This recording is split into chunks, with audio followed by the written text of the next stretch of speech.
Cash App Advisor, one of the best guide for Cash App users. My name is Mashkur Ali. Are you having problems with your Cash App, like sending money, logging in, or account issues? Don't worry. In this video, I will show you the official Cash App phone number you can call for help. I'll also tell you how to contact them by email and how to use their live chat support.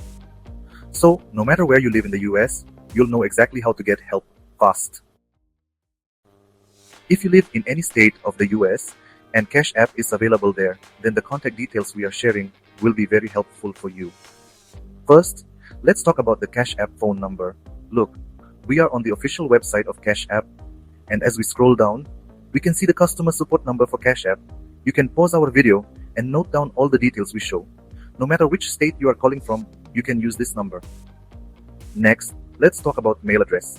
As you can see, the full mail address is provided here. It's clearly available for you to use.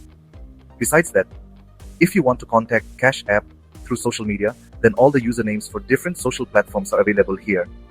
Just search for these usernames and send them a direct message to get your issue resolved. Now let's talk about live chat. To start a live chat, you need to open the Cash App on your phone. Let me show you the step-by-step process. As shown in the video, open the Cash App and click on the profile icon button. Then scroll all the way down and you'll find the support button. Click on that. After that, scroll down again and you will see a chat button. Click on that chat button. Now you can type your issue and chat live with Cash App customer support to get your problem solved. So these are the three methods you can use to talk to Cash App customer support.